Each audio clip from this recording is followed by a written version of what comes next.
Mira este mapa. Esto es Nicaragua, está cerca de Colombia, de las costas de Estados Unidos y en los años 80 estaba gobernada por corruptos. Todos estos ingredientes la convirtieron en el lugar perfecto para que explotara uno de los escándalos más grandes de la historia de Estados Unidos. Uno que involucró a la CIA, a Irán y a Pablo Escobar. Si querés conocer toda la historia, mira este video. Octubre de 1984, Colombia. El avión tuvo que esquivar un par de árboles para descender en la pista de aterrizaje improvisada en medio de la selva. Su piloto, un estadounidense gordo con cara de bueno, sale de la cabina para encontrarse con sus nuevos proveedores. Frente al avión lo estaban esperando Fabio Ochoa Vázquez, Rafael Cardona Salazar y Pablo Escobar Gaviria. Desde ese momento, Barry se unió a uno de los escándalos más grandes de la historia de Estados Unidos, uno que conecta a la CIA con Irán y grupos terroristas en Centroamérica. Mi nombre es Japo y esta es la historia real de Barry Seal, el narco de la CIA. 16 de julio de 1939, nace Barry Seal, hijo de un vendedor de golosinas, libertario nacionalista y miembro del Ku Klux Klan. En 1954, a los 15 años, habiendo crecido en plena Guerra Fría y motivado por una necesidad impuesta de servir al país, Barry asistió a un campamento de 2 semanas organizado por la Patrulla Aérea Civil de Luisiana. Allí se convirtió en el piloto más joven de Estados Unidos en hacer su primer vuelo en solitario. Barry se enamoró del azul del cielo y de la libertad de volar. Un año después se unió a la patrulla y fue camada de Lee Harvey Oswald, al que culparon de matar a Kennedy. No tiene nada que ver con nada, pero me pareció un cameo curioso. Esta patrulla civil aérea era un sitio conocido por ser uno de los lugares donde la CIA solía ir a reclutar. Apenas llegó a la mayoría de edad, comenzó a trabajar como piloto privado hasta su despido en 1972. Resulta que Barry había hecho algunos trabajos informales para la CIA, que consistían en contrabandear explosivos plásticos a cubanos anticastristas entrenados por la agencia. Si bien esta denuncia no trascendió, Seal ya se había quedado sin trabajo y con la foja manchada. No tenía muchas opciones, pero sí muchos contactos. Así que se unió a Air America, una aerolínea falsa que la CIA usaba como fachada. Con ellos viajó a Vietnam del Sur y Laos como piloto de la Operación Fénix, un intento fallido de la CIA de diezmar a la Vietcong, el grupo comunista armado de Vietnam del Sur. La operación fue un fracaso. Con cada ataque solo conseguían radicalizarlos aún más y fueron tan desprolijos que sus víctimas eran tomadas como mártires, haciendo que los comunistas tengan cada vez más apoyo del pueblo. La misión fracasó, pero Barry ya formaba parte del círculo de confianza de la agencia, así que más adelante lo iban a tener en cuenta para otros trabajitos. En 1977, Seal, que tenía contactos en Centroamérica y con los valores totalmente desdibujados, de forma independiente comenzó a contrabandear marihuana. Hizo un par de viajes con este cargamento, pero la facilidad de transporte, la aparente impunidad de la altura y las ganancias que podía generar hizo mutar su negocio y comenzó a cargar cocaína. Después de toda la corrupción de la que había sido testigo, sentía que nadie podía decirle qué hacer. En el submundo de los pilotos clandestinos rápidamente se corrió la voz de que un excombatiente de Vietnam que se hacía llamar Mackenzie o simplemente el Gordo se alquilaba para hacer transportes de cocaína hacia Florida. Barry conocía el camino, la presencia de los radares y cómo burlarlos volando al ras del agua cuando era necesario. Así que comenzó a hacerse más conocido y lo contactaron para hacer pequeños traslados de mercancía de parte del cártel de Medellín. No tenía contacto directo con los jefes, pero viaje a viaje se ganó su confianza hasta el punto en que lo recibieron personalmente en su pista de aterrizaje clandestina en Colombia. El Gordo caía tan bien que rápidamente llegó a ser un hombre de confianza de Pablo Escobar, quien incluso lo tomó como su piloto personal. Así su emprendimiento literalmente despegó. Cada viaje le dejaba hasta $1,5 millones de ganancia y lo hacía cada semana. Medicamentos, marihuana, cocaína, daba igual cuál sea el cargamento. Para Seal era todo lo mismo, pero para sus amigos de la CIA, que nunca le quitaron los ojos de encima, sus negocios estaban haciendo demasiado ruido.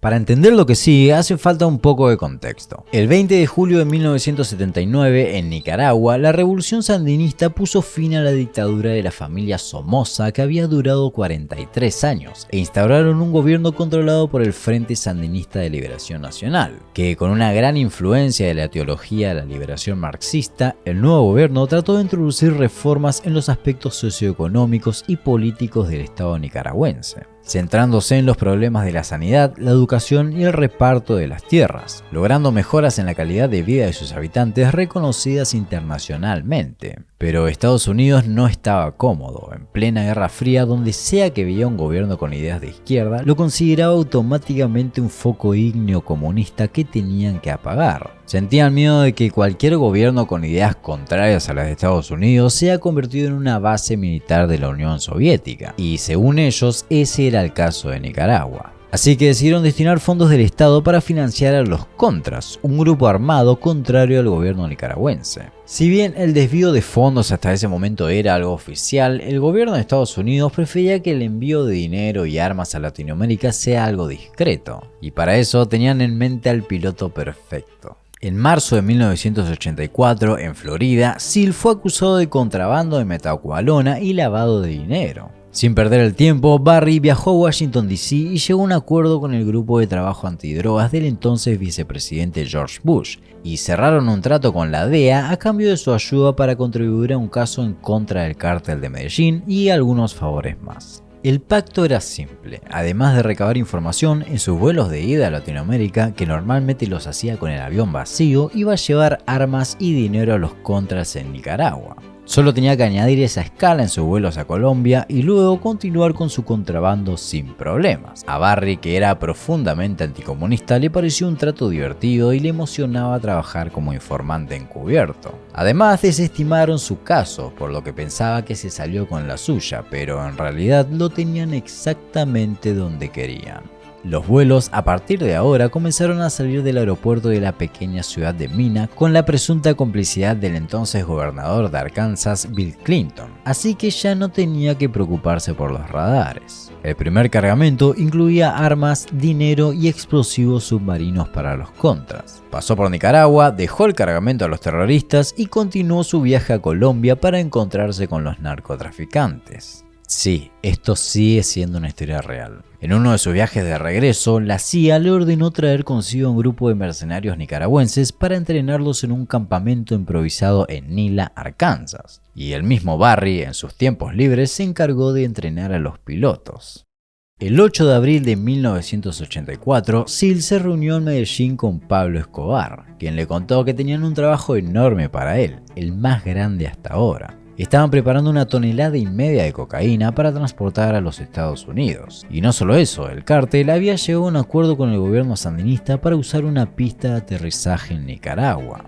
Así que el 3 de junio voló de Colombia a Nicaragua en una avioneta del cártel con 1.500 kilos de cocaína, y luego de recargar combustible despegó con destino a Estados Unidos, pero militares nicaragüenses que aparentemente no formaban parte de la corrupción lo atacaron con fuego antiaéreo, dañando un motor del avión que lo obligó a aterrizar de emergencia y suspender la misión. Este contratiempo fue precisamente lo que necesitaba. Seal ya había hecho más de 50 viajes para Escobar, pero por el tamaño del cargamento era la primera vez que estaba seguro de que el mismo Pablo Escobar y un político nicaragüense iban a estar presentes coordinando la carga. Con la excusa de conseguir un nuevo avión, Barry volvió a Estados Unidos en un vuelo privado y se comunicó con sus contactos en la CIA. Seal compró un Fairchild C-123, un ex avión militar camuflado con tonos verdes al que apodó la Dama Gorda, donde la CIA instaló cámaras ocultas. Si todo salía bien, Barry iba a lograr documentar la complicidad del gobierno de Nicaragua con el narcotráfico, fotografiando a uno de los capos más grandes de la historia.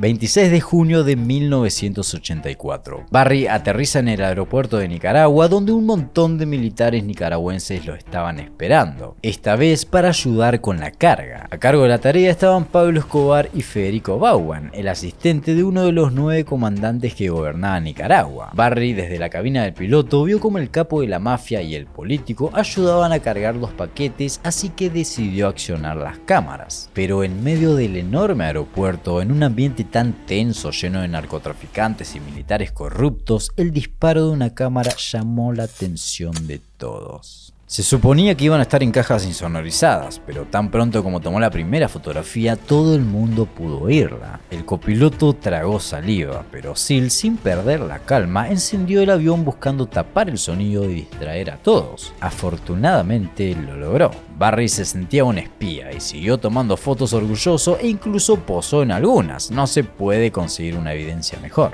Justo antes del amanecer, Seal despegó con destino a Miami con más de 1 tonelada de cocaína, las cámaras llenas de fotografías y la misión cumplida. La CIA por fin tenía pruebas de que un alto mando del gobierno de Nicaragua estaba involucrado en el narcotráfico de Pablo Escobar y además, con Barry como infiltrado, en unos pocos meses hubieran logrado arrestar al 90% del cártel de Medellín. Solo quedaba usar esta información de la forma más inteligente posible. Pero el presidente Reagan estaba desesperado. A raíz de un atentado que habían causado los contras en puertos nicaragüenses con bombas submarinas que causaron muchas bajas civiles, la opinión pública estadounidense se dividió. La gente no quería que sus impuestos sean usados para financiar terroristas, y el Congreso decidió impulsar una ley que prohibiría usar fondos del Estado para financiar a estos grupos en Nicaragua. Así que en un intento de conseguir nuevamente el apoyo del público, el presidente exhibió en televisión nacional las fotos que había tomado el piloto. La carrera de Barry como infiltrado llegó a su fin y su vida pendía de un hilo.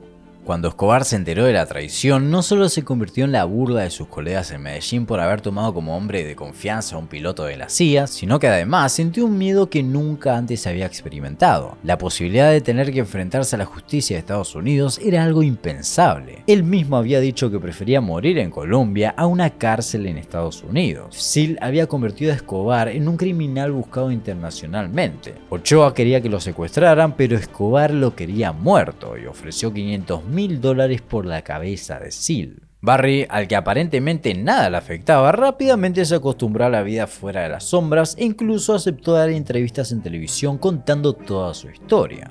Y unos meses después, en octubre de 1985, testificó en contra del cártel de Medellín en un juicio donde implicó al primer ministro y otros funcionarios de las Islas Turcas y Caicos, con grabaciones donde demostraba que habían aceptado sobornos para permitir que las islas fueran usadas como punto de parada de aviones narco. También testificó en contra de miembros del cártel que operaban en Florida. Esta nueva faceta del Barry hablador le servía a la DEA para armar sus casos, pero había gente dentro de la CIA y el gobierno un poco inquieta por lo que pueda revelar. Después de todo, habían algunos cabos sueltos en sus historias que el público podría notar. Barry estaba hablando demasiado.